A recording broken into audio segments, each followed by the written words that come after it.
to go ahead and let you guys get acquainted with the interface. Just kind of click around and look around, and we're going to get started in 1 second. And I want to say thank you for joining us on. This is actually our second Black Movie Night. This is the second time we've done this, where we have released a film project and invited our students in to come and check out the film and to see what we got going on. And so, yeah. So give me 1 second here.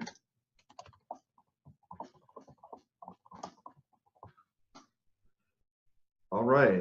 Okay. So it looks like we are ready. We're cooking with gas and grease. All right. So let me see here. I'm gonna look in the attendee section and see who's in here. Okay. I'm seeing Adam Epps. I see Adrian, Alicia. It's funny, Alicia Francis. That's so funny. I know somebody named Alicia who has a brother named Francis. That's hilarious. Andrew, Anita, Antoinette, Ashley, Autumn, Ben, Bonnie, Brian. Everything's in alphabetical order apparently. Carla, Chablot, Derek, Essence, Faye, George, Geraldine, Hatiba. And I see a lot of other people in here. And also, I've invited a few people from our League of Intelligent Black People who are watching on YouTube to also come in. And what I'll do is in a second, I'll share with you guys the link where you can actually come in and check out the screening. We're about to start the screening in 1 second, in about 10 minutes. I just want to talk to you guys real quick and give you kind of some background on everything that we've been doing. In case you didn't know, hey, Janice from Louisville. Okay, Louisville, that's my city. That is my city. And I see Antoine, how are you? You know, in case you don't know, I've been on this secret quest to take over the world. I'm very serious about it. You know, I really believe that Black people are greater than everyone else. I believe that we have the ability to do things that other people can't do. And I believe, for example, that we can make $25 out of 15 cents. I believe that the Black mother has been doing that since forever. I also believe that the Black man has the ability to do the same thing. And so my argument has always been, well, if I'm 10 times smarter than everyone else, than the competition, and I work 10 times harder than the competition, then I should be able to do at least 100 times more than they can do, or with 1/10 of the budget. So basically, one of the things that we've been working on, I mean, extensively, and we're dead serious about this. We ain't playing with this. Is we are trying to build a Black Hollywood. You know, we're trying to contribute. I talk to you guys all the time about the importance of us owning our own stuff. You know, I talk to you guys about that a lot. You know, and I let you guys know. I make no secret about the fact that I really believe that Black people should own. We should just not just own our stuff. I believe we should own everybody's stuff. You know, I don't buy into equality. I'm not trying to play catch up. I'm not trying to play the whole like diversity game. I'm not playing that game because I'm too cynical for that. Right? I'm too cynical to believe that that a group that is as competitive as the one that we've had to face. You know, I'm talking about our oppressor. You know what I'm talking about. I am too cynical to believe that our oppressor is going to play a friendly game of equality. You know, I just don't believe it. I don't believe that they're going to just sort of, you know, just politely say, okay, everybody, you know, you get your piece, Billy, you get your piece, Jenny. I just don't believe the world works like that. I believe that the world is kind of, unfortunately, especially in capitalist society, it's a little bit of a winner-take-all type situation, and I want it all for Black people. You know, I want us to win. I'm very competitive in that regard, but I'm not trying to compete with other Black people because I don't think that that's productive. I'd rather compete with oppression. I'd rather compete with white supremacy, and sometimes it's a little bit tough. Sometimes it seems like white supremacy is winning by about 30 points. But I believe that if we stick with it and we continue to move forward, and we continue to work hard, we continue to give it everything we got, I believe that we can catch up. I believe that we can win. You know, and so if you don't believe that Black people can be winners, then this is probably not a good place for you to be, because I'm probably going to frustrate you. I'm probably going to make you mad. I'm going to upset your agenda of Black depression and sadness. I'm probably going to make you think that I'm delusional. I'm going to make you think I'm crazy. And you know what? Here's the thing. A lot of people say that I'm crazy, and they are crazy. They are right. They're 100% correct. I am crazy. I'm completely crazy. I'm completely delusional. And my goal is to be as delusional as I could possibly be, and to be delusional on a daily basis. You know why? I'm delusional on a daily basis because I am smart enough to know how dumb I actually am. I'm smart enough to know that what I think my plan is for me is not anywhere near or as great or as powerful as what I believe God's plan for me can be. You know, I know enough to know that whatever I think I can do, I could probably do 100 times more, because I've got the power of the universe at my back.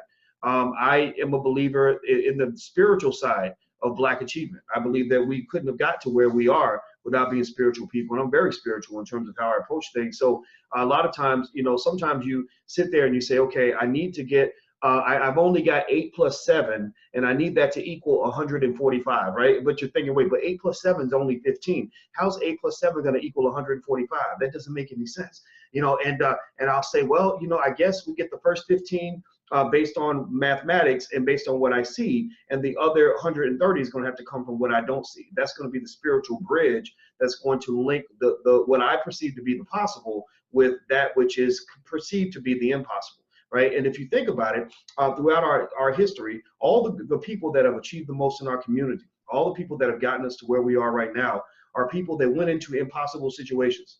You know, I mean, even, you know, and you guys know that I've been one of those people who's been crazy enough to even challenge, you know, some aspects of the civil rights movement. But you have to give those individuals credit in the sense that I don't think any of those people, you know, when they were sitting there getting beat, you know, beat by the police, locked up every other week, kicked out of school, ate up by dogs, sprayed with water hoses, spit on by white folks, I bet none of them, you know, said, oh yeah, in 40 years, I'm going to be a congressman. You know, it's some of them are, literally some of the people, like John Conyers and others, they're congressmen now, right?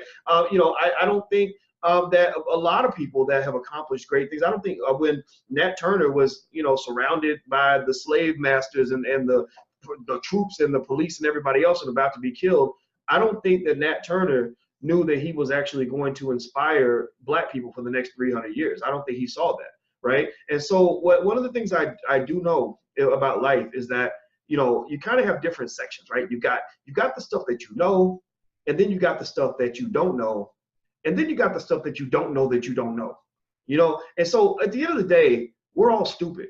You know, we're all dumb. We don't know shit about what we're capable of doing. You don't know. Stop it. Stop acting like you know how great you can be, because you don't. You have no idea, right? So shut it all off, and you go in and you just do your best. You pick a dream, you focus on that dream, you meditate on that dream, and then at that point it becomes metaphysical, where you will find yourself slowly but surely moving toward that dream. Or if you don't get there, then maybe your children will get there. If they don't get there, maybe your grandchildren will get there. But everything you do is planting a seed for somebody else. So what is my sick, ridiculous, maniacal, idiotic dream? My maniacal, idiotic dream is that there will be a Black Hollywood, and it is going to be fabulously, amazingly, extraordinarily huge. It's going to be worth $1 trillion. We're going to be producing movies with budgets of $100 million, $200 million. We're going to have Hollywood stars and starlets, and it's going to be Black owned, and it's going to be amazing. And maybe it's going to be in existence in the year 2075, right? Maybe it's going to be in existence in the year 2118. But either way, I believe that what we're doing right now, by being the hardest working Black people in the community in this generation, by being the most visionary Black people in the world in this generation, by being the most forward-thinking Black people in this generation, I believe that we are to Black Hollywood what Henry Ford is to the automobile industry. When Henry Ford started making cars, they were crappy little cars. They were mediocre little cars. They were just little putt-putts that basically weren't much better but not even as good as a modern day go-kart or moped, right? But he was planting a seed. He was getting it started. He was beginning a process, right? So for us at Black Hollywood, my vision of it right now is that we're beginning a process, and we got to go 100% hard. We got to go full time, at full speed all the time, and give it everything we got, because every inch that we move, we're moving somebody else forward a couple of feet, a couple of yards, a couple of miles, right? And these are children, grandchildren, and other people who are watching this video right now. There's some child in the year 2019 who's watching this video right now. So just the same way I'm talking to you right now, I'm talking to them also, because they're watching this video at some point in the future, and they're gaining inspiration to achieve some of the vision that we have right now, and they've got more resources to do it with. Why? Well, because we left them $1 billion in assets that they can now utilize to implement the vision that we have right now. You see, even in fact, George Lucas, the white boy who made Star Wars movies, when he made the Star Wars movies, it was really fascinating. he wrote the books in such a way that the books or he wrote the scripts, I guess, or his vision of the whole Star Wars series was done in such a way that the technology to do what he actually laid out in the vision was not there. They did not have the technology. Films, couldn't do what what he was saying that he wanted to do back in 1976. But what he did was he laid the groundwork. And so later on, when the technology caught up with the vision, suddenly they were able to do all the things that he wanted to do, but he knew he couldn't do at the time. But he laid the groundwork, he planted the seed, right? So what I'm trying to say to you now is, there might be limitations to our budgets, but there is no limitation to our imagination. There's no limitation to our ability to analyze, ability to break down, our ability to plan.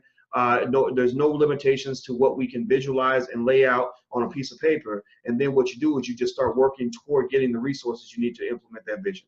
So what is the vision that we're talking about today? By the way, I want to say to everybody, those of you who are on YouTube, I'm going to share this link one time so that you can actually come in to the actual screening if you want to come in and join us. I am going to shut off the YouTube connection in a second. This was an invitation for the students in the Black Business School, but I decided to go ahead and let you guys out there just kind of have it if you want to come in. So if you want to come in, you got to come in and register now. In fact, I think all the space is going to be gone in a second because this webinar only holds so many people.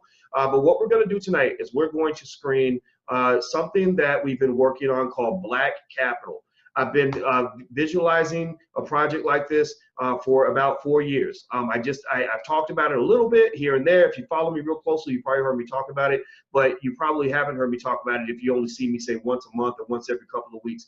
Black Capital is is something that that I'd always wanted to do, that involved some sort of scripted series with Boyce Watkins Films.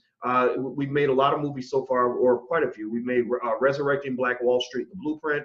We made Democracy, a Black American Horror Story. We also made The Black Love Blueprint, and some other things. And so Black Capital is kind of the latest creation from Boyce Watkins Films. And in order to do it, one of the big challenges we had was we said, making these movies is so expensive, but we're smart and we're Black and we're better than everyone else. So let's figure out how we can do something high quality on a reasonable budget. So we found this guy. I was shooting The Black Love Blueprint, and I was in Brooklyn when we were shooting it. And Dorian Chandler was the director on The Black Love Blueprint. It's out there now if you want to go look it up. It's on Amazon. And I was introduced to this young millennial, this young brother by the name of Peter Parker. And that's 2 K's and 2 R's, like Parkkerr. So he spells his name a little bit different, but it sounds the same. And so I met Peter, and I was really impressed with him. He was introduced to me by Jay Ortiz, who was a rapper out of Philadelphia, a young guy that I just love to death. And so I just talked to him, and I got a sense of who he was as a person. He was very cool, very nice, seemed like a person that I could possibly work with. So I made an agreement to talk to him later. And we talked again a little bit later, and we formulated the idea of Black Capital kind of out of these conversations. And one of the things that I liked about Peter was I said, you know what? I said, one of the biggest problems I have with the film industry is I think they overspend. I think they spend way too much money. They spend their white people money, and I don't think Black people have money to just throw away and burn. We spend $1 million just to reshoot a kitchen scene, or what that doesn't mean anything. We don't have that kind of wealth. So I said, I'm looking for somebody that knows how to do something impactful, but not break the bank, right? So basically, Peter said, I'm your guy. And so he came in, and I saw him do the work, and I was so impressed. And actually, Peter tonight is going to come in, and he's going to talk about the project and how he put it together, and what he did to, kind of get it done, and how he gets done with great projects on a budget. In fact, Peter has worked with a lot of amazing people. Actually, the way he got discovered, and I think he's important for, especially you young people that are looking to get ahead and hustle to get ahead.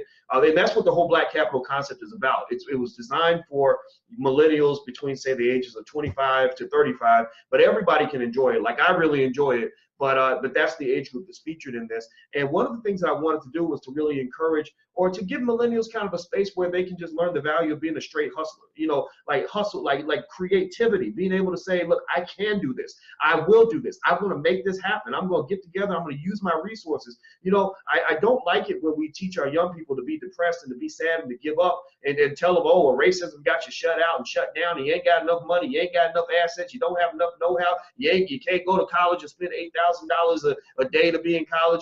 So I don't like that. I like the idea idea of giving young people this belief that they can do anything. And sometimes even the belief makes them crazy like me. Like I told you, I'm crazy. I love being crazy because I like having crazy dreams, because I'm too stupid to really know exactly what I'm capable of if I really give everything I've got. So I want young people to have crazy, impossible dreams. I don't, a lot of times our dreams are not crazy enough, as Colin Kaepernick said in that Nike ad.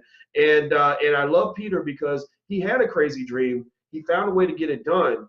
And you see that in the way he does his work. Like the way he got discovered actually was he wanted to do a video for, a well-known hip hop artist.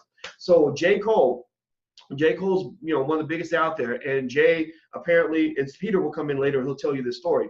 But Jay, from what I understand, Jay didn't know who he was, and he couldn't get in touch with him. It's hard to get in touch with celebrities. You got to call their person who's calling somebody else who's calling somebody else. It's a pain in the butt, right? Well, J. Cole, anyway, basically Peter basically decided that he was going to take matters into his own hands. So what he did was he took a J. Cole song and had the initiative to shoot a music video to the J. Cole song, right? And he shot this video to the J. Cole song, and then he put it on social media. And from what I understand, the video went super viral. Everybody loved it. It was all over the place, like the biggest thing in the world. And guess who found out about this amazing J. Cole video to this J. Cole song? J. Cole, right? So because Peter had made such an impact on his own independent, no budget, no nothing, J. Cole wanted to meet him. He then said, who is this guy, right? So that's how he got his attention. Next thing you know, he's working with people like that all the time. I mean, he's worked with a lot of people from Snoop Dogg to the major networks like Lifetime and Netflix and all kinds of stuff. I mean, now he's really busy. Now he's kind of becoming a big shot. But he's only 27, and it's an honor to work with him. And Jay Ortiz was in this project. There's a lot of other great people in there, and I'll mention all that. But I'm going to